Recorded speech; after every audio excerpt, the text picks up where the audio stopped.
Once again, welcome you all to your own YouTube channel Orbit Classes।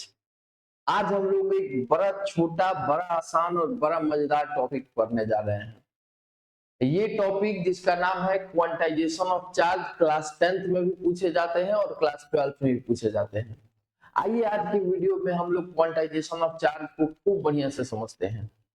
सबसे पहले तो आपको इस क्वांटाइजेशन का मतलब समझाते हैं। क्वांटाइजेशन का मतलब ये होता है कि जो हम लोगों के पास लिमिट अमाउंट में हो, जो हमारे पास क्या हो, लिमिट अमाउंट में हो। अब लिमिट अमाउंट कहने का मतलब क्या हुआ? लिमिट अमाउंट कहने का मतलब कि जैसे आपके घर में 4 लोग हैं और 4 कुर्सी है, तो हम कहेंगे कि चेयर जो है वो क्वांटाइज्ड है ना। मान लीजिए आपके घर में कोई अचानक से गेस्ट आ जाता है, तो हम लोग अक्सर क्या करते हैं, बगल वाले पड़ोसी से 1-2 चेयर मांगते हैं। तो हम मिनिमम कितना चेयर मांगेंगे? मिनिमम 1 चेयर मांगेंगे, 2 चेयर मांगेंगे, 3 चेयर मांगेंगे। बिल्कुल उसी तरह से जब इलेक्ट्रॉन को ट्रांसफर होना होता है, तो किसी एटम से मिनिमम कितना इलेक्ट्रॉन निकल सकता है? 1 इलेक्ट्रॉन निकल सकता है। और जब वो 1 इलेक्ट्रॉन निकलेगा तो कितना चार्ज लेके? उस इलेक्ट्रॉन पर जितना चार्ज होगा उतना चार्ज लेके निकल जाएगा। मतलब ये हुआ कि minimum possible charge on any atom is electronic charge, जिसका वैल्यू होता है 1.6 into 10 to the power minus 19 coulomb. 1.6 into 10 to the power minus 19 coulomb. यानी अगर 1 इलेक्ट्रॉन निकलेगा तो इतना चार्ज लेके निकलेगा, जिसे हम लोग शॉर्ट में ई कहते हैं। यानी 1 इलेक्ट्रॉन निकलेगा तो कितना चार्ज लेके निकला? 1 ई चार्ज लेके निकला।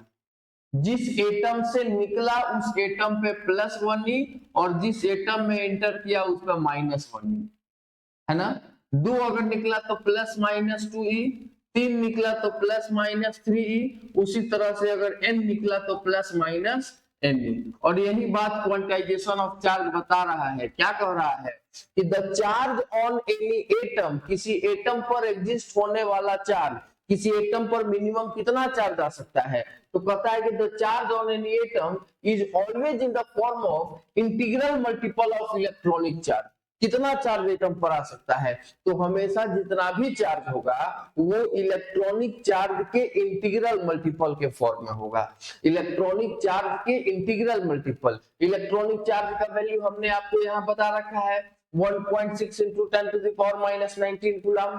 तो ये इसी इलेक्ट्रॉनिक चार्ज के इंटीग्रल मल्टीपल के फॉर्म में होगा।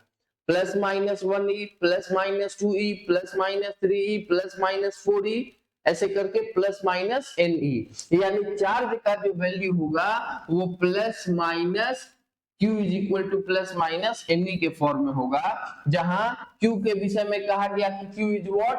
Number of amount of charge. E क्या है? Number of electron. और E क्या है? इलेक्ट्रॉनिक चार्ज है। N क्या है? Number of electron. और E क्या है? इलेक्ट्रॉनिक चार्ज, जिसका वैल्यू है 1.6 into 10 to the power minus 19 coulomb. 1.6 into 10 to the power minus 19 coulomb, है ना। इसी फॉर्म में इलेक्ट्रॉन हमेशा निकलेगा।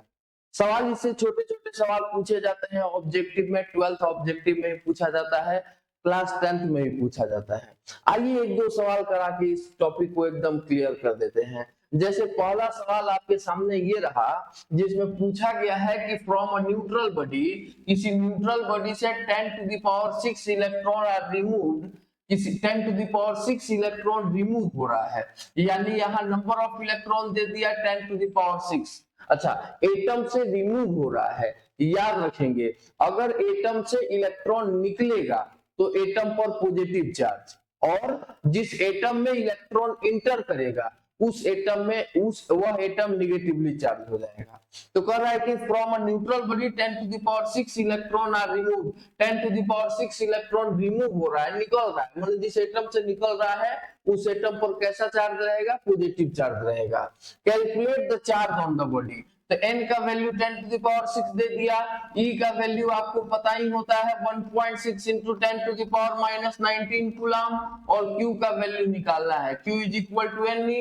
n के जगह पे आपने लिख दिया 10 to the power 6 और ई के जगह पे 1.6 into 10 to the power minus 19।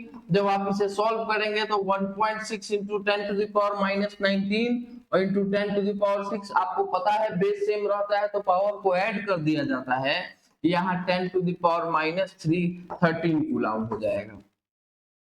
आई बात समझ में? लीजिए अगला सवाल देखते हैं। ये रहा अगला सवाल आपके सामने, जो कहता है कि कैलकुलेट हाउ मेनी इलेक्ट्रॉन्स में बी रिमूव्ड।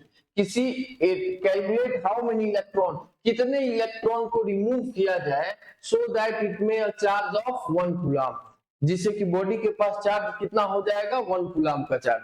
आप पहले वीडियो को पॉज करके बनाने का प्रयास करेंगे और तब फिर लेक्चर को कंटिन्यू करेंगे। चलिए फिर मैं बनाता हूं। हम उम्मीद कर रहे हैं कि आप सबसे बन गया होगा सवाल, फिर भी मैं बनाता हूं इसके। यहाँ पर कहता है कि चार्ज का वैल्यू दिया हुआ है +1 कूलम, यानी Q इज इक्वल टू दे दिया 1 कूलम, चार्ज का value 1 coulomb. How many electron, यानी कितना इलेक्ट्रॉन निकल रहा है, नंबर ऑफ इलेक्ट्रॉन पूछ रहा है। E का value 1.6 into 10 to the power minus 19 coulomb, और आपको n निकालना है। आपको पता है Q is equal to n होता है, तो n is equal to Q by E। Q का value 1.6 into 10 to the power minus 19 और E का वैल्यू Q का वैल्यू यहाँ 1 और E का value 1.6 into 10 to the power minus 19। अब यह 10 टू द पावर माइनस 19 ऊपर जाएगा तो 10 टू द पावर प्लस 19 हो जाएगा। यहाँ पॉइंट हटाएंगे तो यहाँ 0, फिर हो जाएगा 0.625 इंटू 10 टू द पावर 19।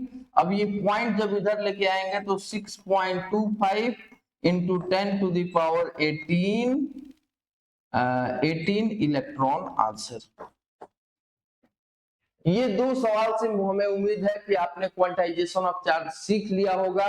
खैर, क्वांटाइजेशन ऑफ चार्ज से और बड़ा सुंदर सुंदर सवाल बनाएंगे, बड़ी बेहतरीन सवाल हम लोग बनाएंगे। एक सेशन हम लोग क्वांटाइजेशन ऑफ चार्ज पर का सिर्फ क्वेश्चन प्रैक्टिस करेंगे, जिसमें क्लास 12 के एनसीईआरटी में जितने भी क्वांटाइजेशन ऑफ चार्ज पर सवाल पूछा गया है सारे सवाल को इंक्लूड कर देंगे। इसके अलावा भी और सारे सवाल जो भी होंगे उसको लिया जाएगा। साथ ही साथ नीट में जो सवाल क्वांटाइजेशन से पूछा गया है वो भी ऐड किया जाएगा। जेईई मेंस में जो सवाल पूछा गया है वो भी, एडवांस में क्वांटाइजेशन ऑफ चार्ज पर सवाल नहीं पूछा गया है और परहैप्स मेंस में भी बहुत कम पूछा गया है, लेकिन नीट में एक आध क्वेश्चन इसे पूछा गया है। तो अगले सेशन में हम लोग जब मिलेंगे तो क्वांटाइजेशन ऑफ चार्ज जो आज हमने आपको पढ़ाया उस क्वांटाइजेशन ऑफ चार्ज से पहले कुछ बेसिक क्वेश्चन करेंगे, फिर क्लास 12 के एनसीईआरटी के सारे क्वेश्चन करेंगे, फिर नीट में पूछे गए सवाल को करेंगे और फिर मेंस में अगर इससे सवाल पूछा गया होगा तो उस सवाल को करेंगे। तो चलिए फिर आज के लिए इतना ही, मिला जाएगा नेक्स्ट क्लास में। अगर आप लोग चैनल पर नए हैं तो डेफिनेटली आप सभी चैनल को लाइक करेंगे, चैनल को सब्सक्राइब करेंगे, वीडियो को लाइक करेंगे और अंत में बेल आइकन दबाना बिल्कुल नहीं भूलेंगे। हर बार की तरह हमारे वीडियो को ध्यानपूर्वक देखने के लिए आपका बहुत बहुत धन्यवाद।